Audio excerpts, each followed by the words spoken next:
الحمد لله رب العالمين والصلاة والسلام على سيد الأنبياء والمرسلين وعلى آله وصحبه أجمعين ومن تبعهم بإحسان إلى يوم الدين أما بعد.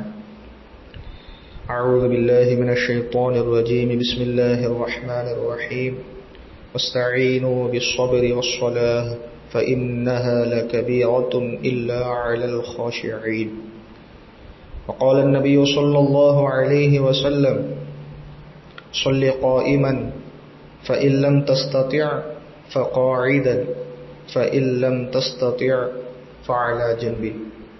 رواه البخاري. கண்ணியத்திற்குரிய எல்லாமல்ல அல்லாஹ்வின் நல்லடியார்களே, அல்லாஹ் சுப்ஹானஹு வ தஆலா ஒவ்வொரு முஸ்லிமின் மீதும் 5 நேர தொழுகையை கடமையாக்கியிருக்கின்றான். அதேபோல் மறுமையில் தொழுகையை பற்றிதான் முதலில் விசாரிக்கப்படும். இப்போ அப்படிப்பட்ட தொழுகையில் நாம் செய்யக்கூடிய தவறுகள், அதேபோல் நாம் தொழக்கூடிய இந்த முறை என்பது ஷரியத்திற்கு உட்பட்டதாக இருக்கின்றதா என்பதை நாம் சற்று சிந்தித்து பார்க்க வேண்டும்.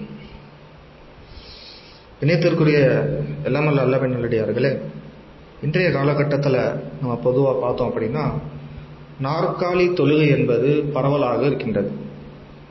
குறிப்பாக நம்முடைய தமிழகத்தில் நீங்கள் எந்த மஸ்ஜிதுகளில் போய் பார்த்தாலும் சரி, ஒவ்வொரு நேர தொழுகைகளிலும் சில குறிப்பிட்ட நபர்கள் நாற்காலியில் அமர்ந்தவாறு தொழக்கூடியவர்களாக இருக்கிறாங்க. நம்முடைய வீடுகளில் நம்முடைய தாய்மார்கள், நம்முடைய சகோதரிகள். அப்போது நாற்காலி தொழுகை இது ஒரு டாபிக். உருதுல சொல்லணும் அப்படின்னா குர்சி பர் நமாஸ், பிரேயர் ஆன் தி சேர் அப்படி கூட நம்ம சொல்லலாம். அப்போ ஷரியத்துடைய பார்வை என்ன இதன் சம்பந்தமாக? மார்க்க அறிஞர்கள் நாற்காலி தொழுகையை பற்றி என்ன எழுதியிருக்கிறாங்க, என்ன அனுமதி தந்திருக்கிறாங்க என்பதை நாம் இந்த தொடரில் நம்ம பார்க்க இருக்கின்றோம்.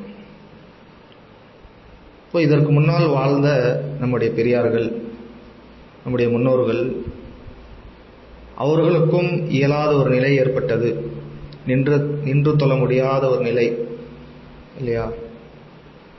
ஆனால் அவருடைய தொழுகைகளில் அவங்க நாற்காலியை பயன்படுத்தலை.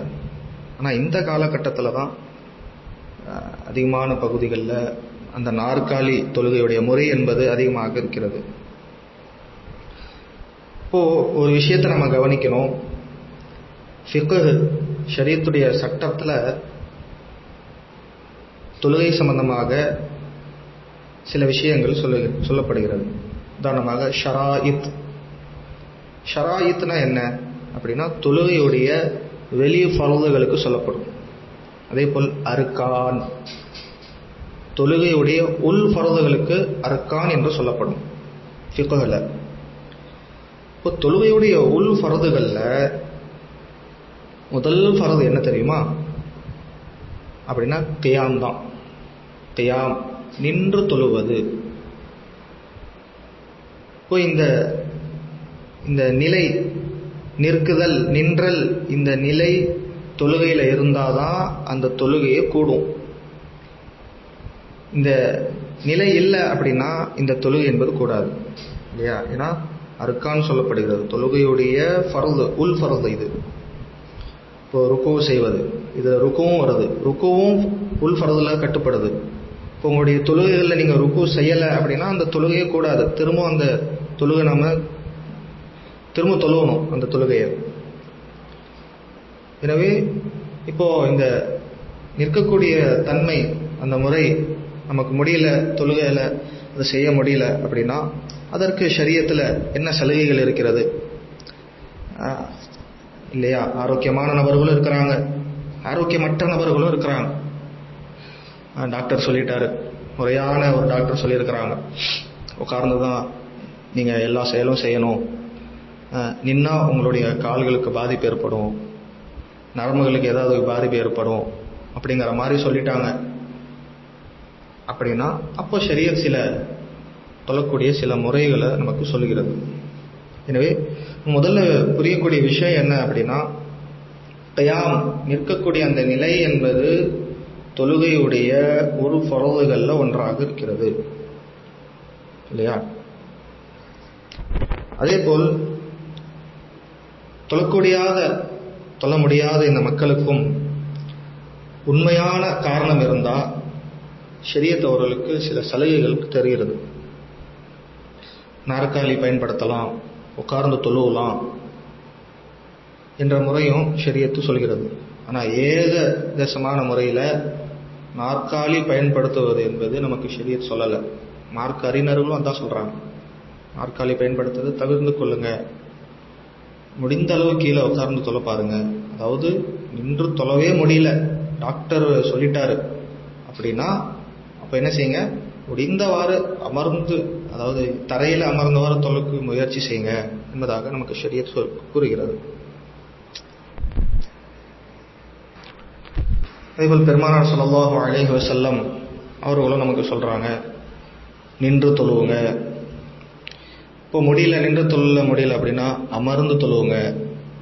அதுவும் முடியல அப்படின்னா பக்கவாட்டில், அதாவது படுத்து தொழுவுங்க என்பதாக நமக்கு ஹதீஸ்களை நம்ம பார்க்கின்றோம். எனவே இந்த தொழுகை என்பது நாம் டெய்லி நிறைவேற்றக்கூடிய பிரதான ஒரு கடமையாக இருக்கின்றது. இப்போ இந்த தொழுகையை நம்ம சரி செஞ்சிட்டோம் அப்படின்னா நம்முடைய வாழ்க்கை சரியாயிடும் இல்லையா? நம்முடைய தீன் நம்ம நிலைநாட்டி விட்டுவோம். பெருமானார் ஸல்லல்லாஹு அலைஹி வஸல்லம் கூறினார்கள், மன் அகாமஹா அகாமத் தீன், யார் தொழுகையை நிலைநாட்டினாரோ அவர் தீனை நிலைநாட்டி விட்டார். வமன் ஹதமஹா ஃபக்கத் ஹதமத் தீன், யார் தொழுகையை சீர்கெடுத்து விட்டாரோ அவர் தீனையும் சீர்கெடுத்து விட்டார் என்பதாக பெருமானார் ஸல்லல்லாஹு அலைஹி வஸல்லம் கூறினார்கள். இப்போ நம்முடைய தொழுகையை நாம் சரி செய்யணும். நம்முடைய தொழுகை சரியாயிடுச்சு அப்படின்னா நம்முடைய எல்லா நிலைகளும் சரியாகிவிடும், நம்முடைய வாழ்க்கை சரியாயிடும். அதே போல் நம்முடைய ஆகிரத்து சரியாயிடும் இல்லையா? தொழுகையை பற்றி ஒரு சரியான முறையில் நமக்கு ஆகிரத்தில் ஒரு பதில் கிடைச்சிடுச்சு அப்படின்னா அதை விட ஒரு பாக்கியவான்கள் யாரும் இல்லை இல்லையா? இப்போ நாம் டெய்லி தொழக்கூடிய இந்த தொழுகைகளில் நாம் சற்று கவனம் வைக்க வேண்டும். இன்ஷா அல்லாஹ் அடுத்தடுத்த தொடர்களில் முறையாக அந்த நாற்காலி தொழுகை சம்பந்தமாக முறையான அதோடைய மார்க் அறிஞர்கள் அதை பற்றி என்ன சொல்கிறாங்க, ஷரியத் அதை பற்றி நமக்கு என்ன சொல்லுகிறது, நபியுடைய அதை பற்றி அஹாதீஸ்கள் ஏதாவது இருக்கின்றதா, நபி மொழிகள் ஏதாச்சும் இருக்கின்றதா என்பதெல்லாம் நான் இன்ஷா அல்லாஹ் நம்ம கண்டிப்பாக பார்ப்போம். அல்லாஹ் சுப்ஹானஹு வ தஆலா நம் அனைவருக்கும் சரியான முறையில் தொழக்கூடிய ஒரு பாக்கியத்தை அல்லாஹு தஆலா நம் அனைவருக்கும் தந்தருவானாக. ஆமீன். வாஹிரு தாவான் அல்ஹம்துலில்லாஹி ரப்பில் ஆலமீன்.